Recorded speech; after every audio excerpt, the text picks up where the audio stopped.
चल।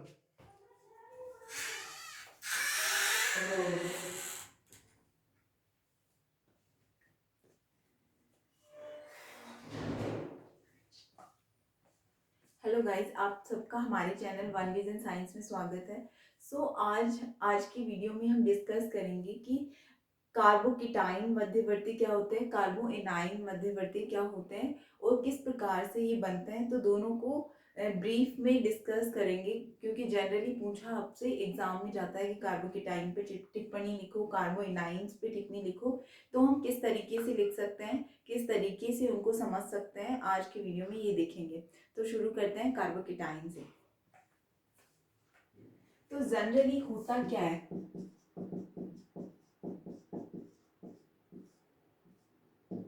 कार्बोकेटाइंस होते क्या है। पहली बात तो कार्बोकेटाइन बंध के विषमांस विखंडन से बनते हैं। तो ये बंध के विषमांस विखंडन से बनते हैं।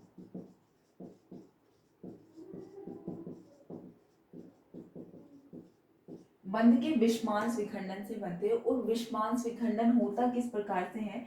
जैसे मान लिया ये हमारे पास क्या है,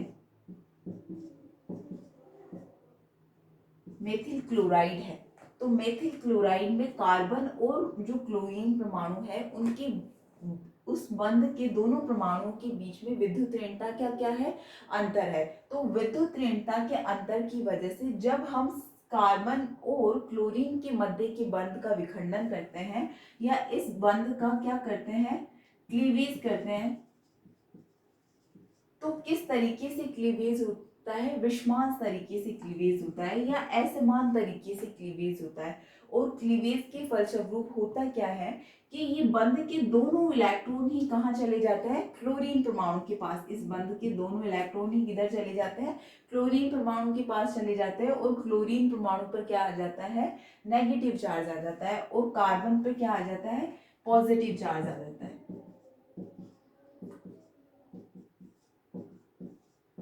और क्लोरीन माइनस बन जाता है। तो जो ये मध्यवर्ती स्पीसीज बनी है, बंध के विषमान विखंडन के फलस्वरूप यदि मध्यवर्ती स्पीसीज में कार्बन परमाणु पर किस तरीके से लिख सकते हैं, बंध के विषमान विखंडन के फलस्वरूप यदि मध्यवर्ती कार्बन परमाणु पर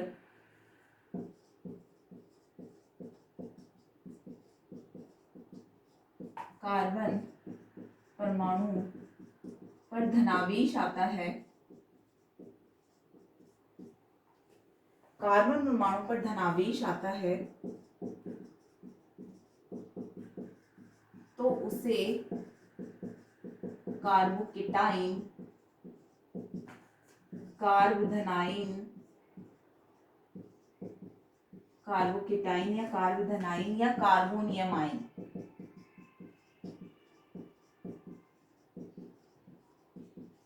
कहते हैं। मतलब इसको क्या क्या कह सकते हैं हम, एक तो कार्बोकेटाइन कह सकते हैं, कार्बोधनाइन कह सकते हैं या कार्बोनियम आइन कह सकते हैं। तो ये तीनों नाम आपको याद रखने बहुत जरूरी हैं, क्योंकि किसी भी नाम से एग्जाम में पूछा जा सकता है। तो ये तो हो गया कार्बोकेटाइन। अब जिस तरीके से ये स्पीसीज बनी है उस तरीके से हम क्या लिख सकते हैं, इस कार्बोकेटाइन की विशेषताओं के बारे में लिख सकते हैं कि होता क्या है एक्चुअली कार्बोकेटाइन। तो अगर मैं देखूं तो इन दोनों, अब कार्बन परमाणु के इलेक्ट्रॉन्स की अगर मैं काउंटिंग करूं तो कितने इलेक्ट्रॉन है इसके संयोजकता कोष में। पहले इसमें कितने, कार्बन हमेशा 4 बॉन्ड बनाता है, तो संयोजकता कोष में 4 अयुग्मित इलेक्ट्रॉनों की वजह से ये 4 बॉन्ड इजीली बना पाता है। तो यहाँ अभी कितने इलेक्ट्रॉन्स बचे इसके पास, 6 इलेक्ट्रॉन्स, 2 इस वाले बॉन्ड के, 2 इस वाले बॉन्ड के, 2 इस वाले बॉन्ड के। तो इसका सिर्फ षष्टक पूर्ण रहता है और इस पे क्या होता है, प्लस चार्ज रहता है ना। तो कार्बन परमाणु के संयोजकता कोष में कार्बन परमाणु के संयोजकता कोष में 6 इलेक्ट्रॉन होते हैं, 6 इलेक्ट्रॉन होते हैं। और ये कैसा है, इसके ऊपर क्या है, पॉजिटिव चार्ज है। तो पॉजिटिव चार्ज होने की वजह से ये इलेक्ट्रॉन लेना चाहता है। तो इसकी प्रवृत्ति कैसी होती है, इलेक्ट्रॉन ग्रहण करने की।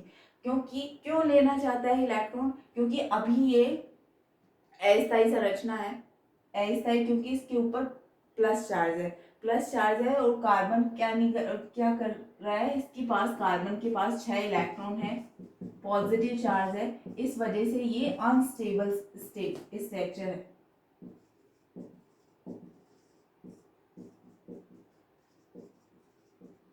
अनस्टेबल स्ट्रक्चर है। तो ये अपने आप को स्टेबल करने के लिए क्या चाहता है कि मैं किसी से 2 इलेक्ट्रॉन्स ले लूं, और 2 इलेक्ट्रॉन्स लेके अपना क्या कर लूं, अष्टक पूर्ण कर लूं, अपने अष्टक या वैलेंस शेल में संयोजकता कोष में 8 इलेक्ट्रॉन्स पूरे कर लूं। तो इसकी प्रवृत्ति क्या होती है, 2 इलेक्ट्रॉन्स लेने की। तो इसके बारे में लिख सकते हैं हम कि इसकी इलेक्ट्रॉन ग्रहण करने की प्रवृत्ति होती है, ग्रहण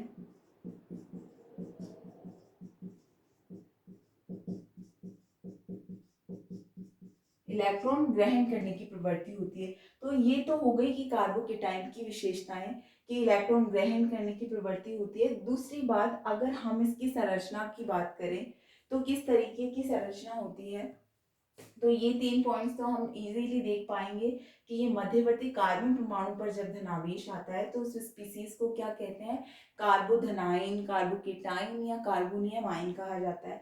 दूसरी बात कि उसके वैलेंस शेल में कितने इलेक्ट्रॉन्स है, ओनली 6 इलेक्ट्रॉन्स है। 6 इलेक्ट्रॉन्स होने की वजह से क्या नेचर है उसका, इलेक्ट्रॉन ग्रहण करने का नेचर है। तो ये तो इसकी विशेषताएं हो गई, इसके कैरेक्टरिस्टिक्स हो गए। अब आगे हम देखते हैं इसकी संरचना किस तरीके की होती है। तो अगर मैं इसकी स्ट्रक्चर की बात करें, स्ट्रक्चर या संरचना की बात करूं, तो किस तरीके की संरचना है, इस पर पॉजिटिव चार्ज है और कितने बॉन्ड बना रखा है, कार्बन ने 3 बॉन्ड बना रखा है। तो कार्बन के साथ 3 हाइड्रोजन्स ने 3 बॉन्ड बना रखे हैं, और एक क्या है, प्लस, इसके ऊपर प्लस चार्ज है। जनरली कार्बन की अगर मैं इलेक्ट्रॉनिक कॉन्फ़िगरेशन की बात करूं या इलेक्ट्रॉनिक विन्यास की बात करूं तो कार्बन के का परमाणु क्रमांक कितना होता है, कार्बन का परमाणु क्रमांक 6 होता है। तो इसमें 1s2 2s2 2p2 इसका वैलेंस इलेक्ट्रॉन्स इसके अंदर ये होती हैं कि वैलेंस शेल में 4 इलेक्ट्रॉन्स होते हैं, ये 2s2 और 2p2। तो जैसे ही एक्साइटेड स्टेट में ये क्या करता है, p के पास 3 इलेक्ट्रॉन होते हैं जिसमें 2 में तो अयुग्मित इलेक्ट्रॉन होते हैं। जब इसके एक्साइटेड करवाया जाता है तो ये s से एक इलेक्ट्रॉन कहाँ चला जाता है, p के अंदर चला जाता है। तो p के 3 कक्षक कौन कौन से हैं, px, py और pz, और ये है एक s का कक्षक। तो जनरली ये जब हम CH4 या मैथेन की बात करते हैं तो उसमें एक S और 3 P कक्षक मिलकर क्या बना लेते हैं, sp3 संकरित कक्षक बना लेते हैं या sp3 संकरण कर लेते हैं। तो sp3 संकरण की वजह से उसकी कैसी स्ट्रक्चर होती है, चतुष्फलकीय संरचना होती है। लेकिन यहाँ जो pz कक्षक है उसमें एक इलेक्ट्रॉन नहीं है। क्यों नहीं है, क्योंकि pz कक्षक का भी एक इलेक्ट्रॉन किसने ले लिया, क्लोरीन ने ले लिया। बंध के विखंडन के दौरान जो ये pz कक्षक का एक इलेक्ट्रॉन था वो क्लोरीन परमाणु ने ले लिया। तो जैसे ही क्लोरीन परमाणु ने ये इलेक्ट्रॉन लिया, अब कैसा संकरण हो गया, sp2 संकरित 3 कक्षक बन गए। तो जैसे अब कार्बन के पास 3 अयुग्मित इलेक्ट्रॉन है, जो एक s के पास है और 2 p के पास है। तो 3 अयुग्मित इलेक्ट्रॉनों के साथ 3 हाइड्रोजन अपने एक एक इलेक्ट्रॉन देके 3 sp2 संकरित बॉन्ड बना लेते हैं, मतलब sp2 कक्षकों के बीच में बंध बना लेते हैं। जैसे कार्बन और हाइड्रोजन के बीच में और दूसरे कार्बन दूसरे हाइड्रोजन के बीच में, तीसरे कार्बन और तीसरे हाइड्रोजन के बीच में। अब बचा कौन सा, एक पीजेड कक्षक बचा, जो क्या रहता है, असंकृत होता है और ये तल के लंबवत रहता है। मतलब ये तो क्या हुआ, ये तो प्लेन में है, ये तीनों जो हाइड्रोजन है वो प्लेन में है, इस वजह से इसकी ज्यामिति कैसे हुई, समतल त्रिभुजीय,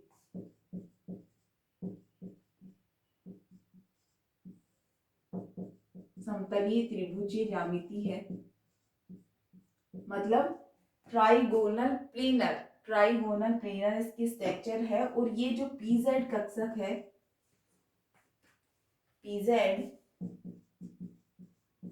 रिक्त कक्षक है, इसके अंदर कोई इलेक्ट्रॉन नहीं है, इस वजह से इसके ऊपर कैसा चार्ज रहता है, हमेशा इसमें पॉजिटिव चार्ज रहता है कार्बन परमाणु के बीच में। और इसका संकरण कैसा है, अगर हम देखें तो कार्बोकेटाइन का संकरण कैसा होता है, कार्बोकेटाइन में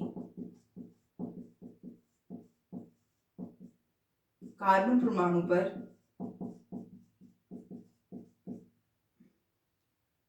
कार्बन परमाणु का sp2 संकरण होता है,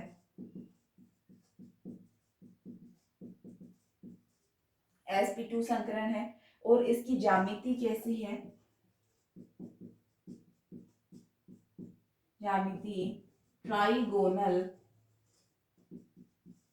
प्लेनर या समतल त्रिभुजीय ज्यामिति होती है। 6 इलेक्ट्रॉन होते हैं और षष्ठक से पूर्ण होता है। और जो ऊपर लंब, जो तल के लंबवत पीजेड कक्षक रिक्त होता है।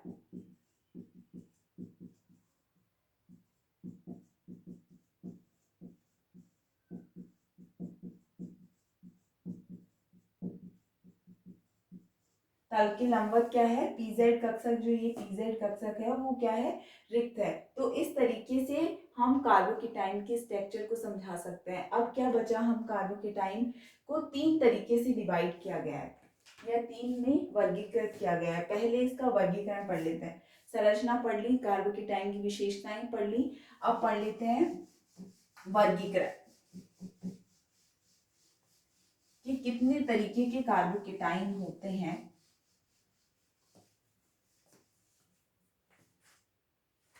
तो अगर मैं संतृप्त यौगिकों की बात करूं, जिसमें क्या हो, सिर्फ सिंगल बॉन्ड हो, सिर्फ सिंगल बॉन्ड हो, तो ऐसे यौगिकों में कार्बोकेटाइन्स को 3 भागों में वर्गीकृत किया गया है। अगर मैं वर्गीकरण की बात करूं कार्बोकेटाइन की, तो 3 तरीके से वर्गीकृत किया गया है। फर्स्ट, प्राथमिक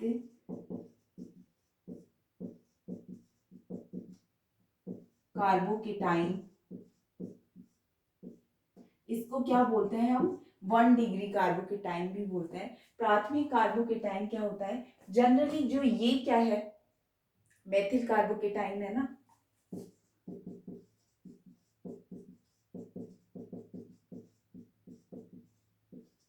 ये मेथिल कार्बोकेटाइन है। अगर कार्बन परमाणु पर पॉजिटिव चार्ज होता है, वो प्राथमिक या 1 डिग्री कार्बन पर हो, तो उसको हम क्या बोलेंगे, प्राथमिक कार्बोकेटाइन। जैसे CH3 CH2, तो ये क्या है, ये हमारा CH3 जनरली क्या होता है, एथेन होता है।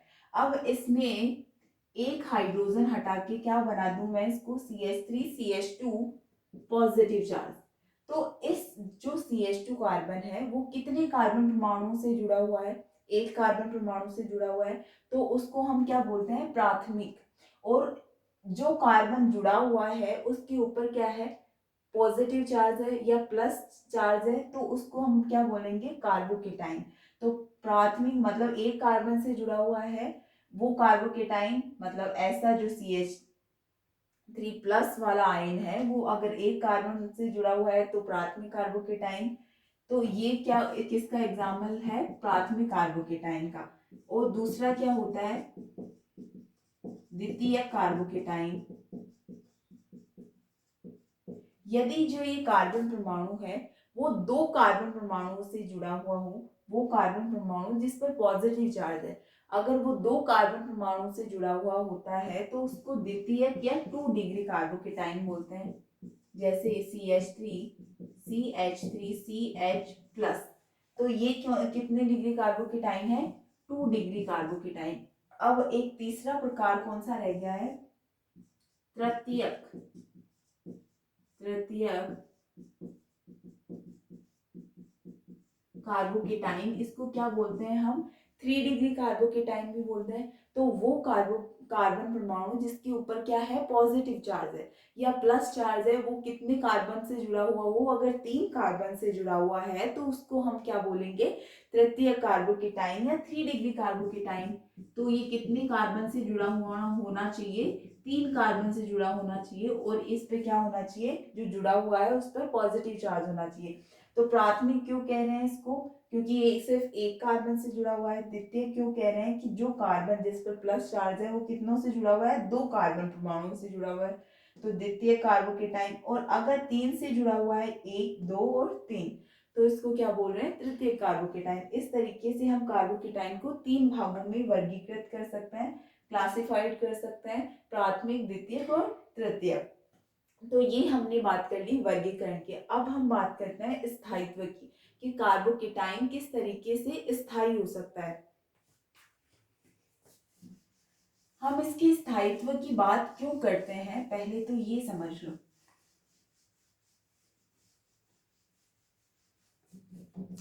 तो जो ये कार्बन परमाणु है या मेथिल कार्बोकेटाइन है, उसमें कार्बन पे क्या है, पॉजिटिव चार्ज है।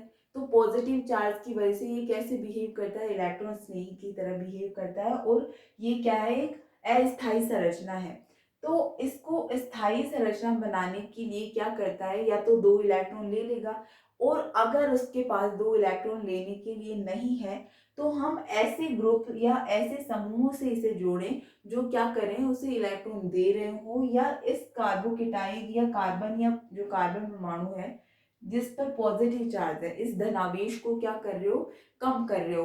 तो इस धनावेश का डिस्पर्सन या अस्थानीकरण अगर हम करते हैं, तो वो क्या हो जाता है, कार्बोकेटाइन स्थायी हो जाता है। तो हम किसकी बात करते हैं, इसके स्थायित्व की बात करते हैं।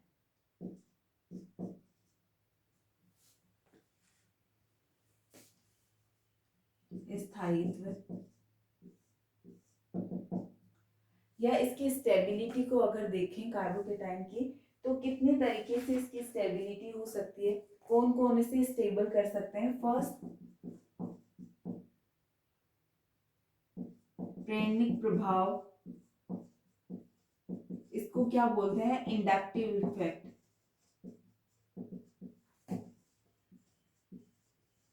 प्रेरणिक प्रभाव को क्या बोलते हैं, इंडक्टिव इफेक्ट या प्लस आई प्रभाव। तो ये जो है वो कार्बोकेटाइन को क्या करता है, स्थायी करता है। कैसे कि स्थायी करता है, जैसे हम बात करते हैं 1 डिग्री, 2 डिग्री और 3 डिग्री, मतलब प्राइमरी, सेकेंडरी और टर्शरी और मेथिल कार्बोकेटाइन की। तो जैसे मेथिल कार्बोकेटाइन में क्या है, CH3 में कार्बन परमाणु पर पॉजिटिव चार्ज है। 1 डिग्री में क्या हुआ, CH3 CH2 में इस एक कार्बन के साथ जुड़ा हुआ है, ये वाला कार्बन। सेकेंडरी में 2 कार्बन के साथ जुड़ा हुआ है, और टर्शरी में किसके साथ जुड़ा हुआ है, 3 कार्बन परमाणुओं के साथ जुड़ा हुआ है। अगर मैं इनके स्थायित्व की तुलना करूं, फर्स्ट तो कि कौन सबसे ज्यादा स्थायी होगा, तो जो 3 डिग्री है, 3 डिग्री कार्बोकेटाइन, ये 2 डिग्री, 1 डिग्री और ये मेथिल कार्बोकेटाइन। तो इसमें सबसे ज्यादा स्थायी कौन सा होगा, 3 डिग्री सबसे ज्यादा स्थायी होता है, फिर 2 डिग्री, फिर 1 डिग्री, और सबसे कम मेथिल कार्बोकेटाइन स्थायी होता है, क्योंकि प्लस चार्ज है। इस प्लस चार्ज को हमें क्या करना है, कम करना है। कैसे कम कर सकते हैं हम, अगर इसको इलेक्ट्रॉन देंगे तो ऑटोमेटिकली ये क्या हो जाएगा, प्लस चार्ज कम हो जाएगा। तो ये जो मेथिल समूह होते हैं, CH3 समूह होते हैं, उनका कैसा नेचर होता है, प्लस आई इफेक्ट शो करते हैं। ये क्या करते हैं, प्लस आई इफेक्ट दर्शाते हैं। ये प्लस आई इफेक्ट शो करते हैं। तो प्लस आई इफेक्ट की वजह से क्या होता है, प्लस आई का मतलब क्या होता है, इलेक्ट्रॉन्स देते हैं, इलेक्ट्रॉन डोनेट करते हैं। तो इलेक्ट्रॉन जब CH3 CH3 क्या करेगा, इलेक्ट्रॉन डोनेट करेगा, दूसरा CH3 इलेक्ट्रॉन डोनेट करेगा, तीसरा CH3 इलेक्ट्रॉन डोनेट करेगा। तो यहाँ कितने CH3 है इलेक्ट्रॉन डोनेट करने के लिए, 3 CH3 है। तो पॉजिटिव चार्ज क्या होगा, बहुत कम हो जाएगा। यहाँ पे कितने CH3 हैं इलेक्ट्रॉन डोनेट करने के लिए, इस पर 2 CH3 है, तो उसके कंपैरिजन में कम इलेक्ट्रॉन डोनेट करेंगे ये इलेक्ट्रॉन यहाँ डोनेट करने के लिए 2 CH3 है, तो 3 की तुलना में 2 कम इलेक्ट्रॉन डोनेट करेंगे, तो वो उससे कम स्थायी होगा। यहाँ कितने हैं, सिर्फ एक है, तो एक उस 2 डिग्री से 1 डिग्री क्या होगा, कम स्टेबल होगा। यहाँ पे तो सिर्फ हाइड्रोजन है, तो हाइड्रोजन क्या करेंगे, बहुत कम इलेक्ट्रॉन डेंसिटी होती है हाइड्रोजन के पास। तो सबसे ज्यादा स्थायी कौन सा होगा, 3 डिग्री, क्योंकि 3 मेथिल समूह है इलेक्ट्रॉन डोनेट करने के लिए, फिर 2 डिग्री, फिर 1 डिग्री और फिर मेथिल कार्बोकेटाइन। तो ये तो हुआ प्रेरणिक प्रभाव द्वारा हम किस तरीके से स्थायित्व को देख सकते हैं। अब दूसरा कौन सा होता है, हाइपर कॉन्जुगेशन या अति संयुग्मन प्रभाव।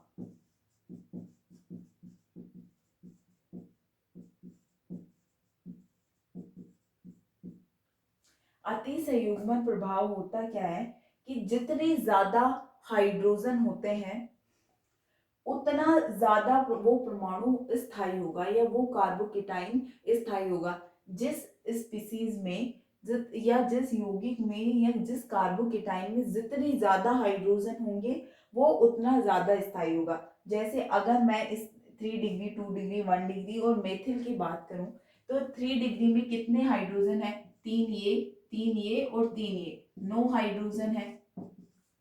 2 डिग्री में कितने हाइड्रोजन है, 6 हाइड्रोजन है, 3 ये और 3 इस वाले मेथिल ग्रुप के।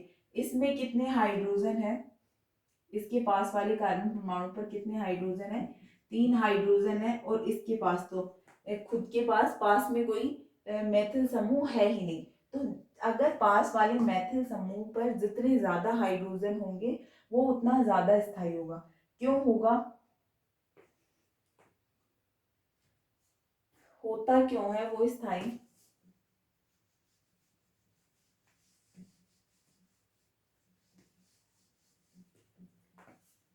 हाइपर कॉन्जुगेशन में होता क्या है, जैसे ये है हमारा C और इनके साथ 3 क्या जुड़े हुए हैं, 3 में ये 3 डिग्री कार्बोकेटाइन की बात कर रही हूं मैं। ये 3 डिग्री कार्बोकेटाइन है जिसके साथ क्या जुड़े हुए हैं, 3 कार्बन परमाणु जुड़े हुए हैं, और 3 कार्बन परमाणुओं के पास क्या है, 9 हाइड्रोजन है ना।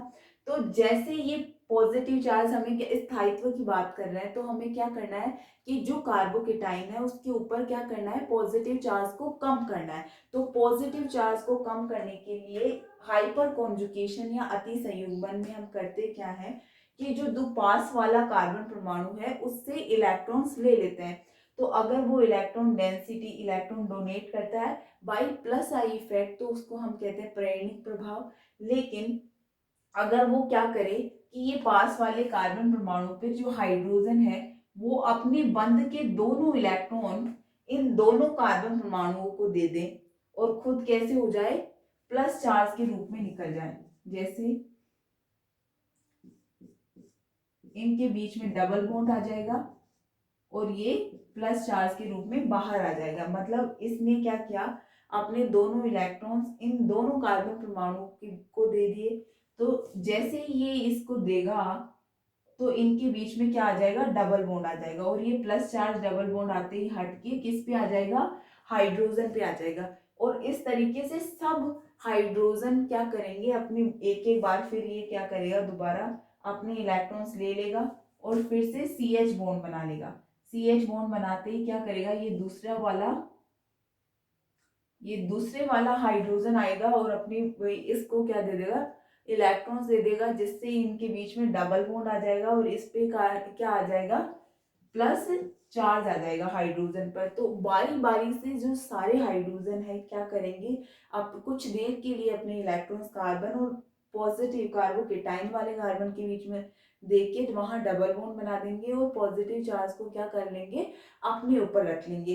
तो जैसे थोड़ी थोड़ी देर सारे हाइड्रोजनों पर क्या रहेगा, पॉजिटिव चार्ज रहेगा। तो इस वाला जो ये वाला कार्बन है उस पर पॉजिटिव चार्ज क्या हो जाएगा, कम समय के लिए रहेगा। तो वो क्या हो जाएगी, स्थायी संरचना हो जाएगी, है ना, या स्टेबल स्ट्रक्चर हो जाएगी। तो हाइपर कॉन्जुगेशन से भी हम समझ सकते हैं कि 3 डिग्री कार्बोकेटाइन ज़्यादा स्टेबल होता है। और हम इंडक्टिव इफेक्ट से भी समझ सकते हैं कि 3 डिग्री कार्बोकेटाइन है वो क्या होता है, ज़्यादा स्टेबल होता है। तो ये तो बात हो गई कि प्रेरणिक प्रभाव द्वारा कार्बोकेटाइन स्थायी हो सकता है।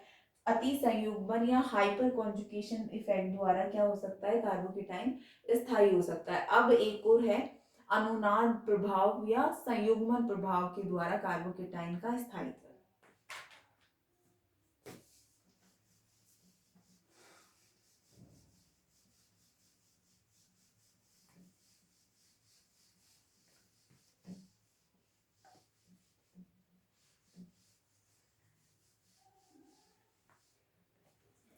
तो हम किसके द्वारा अब देख रहे हैं,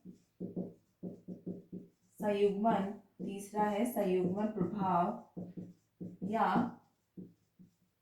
अनुनाद प्रभाव। अनुनाद में क्या होता है, डीलोकलाइजेशन होता है, मतलब पी पाई संयुग्मन होता है, पी पाई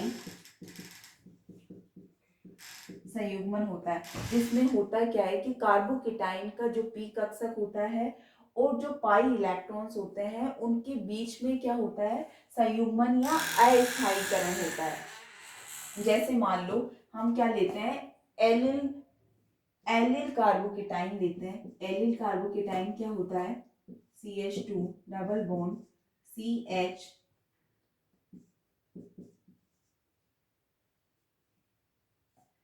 इस पर क्या होता है, एलिल, ये क्या है, एलिल कार्बोकेटाइन, एलिल समूह में CH2 पर क्या है, पॉजिटिव चार्ज है, तो इसको हम क्या बोल रहे हैं, एलिल कार्बोकेटाइन।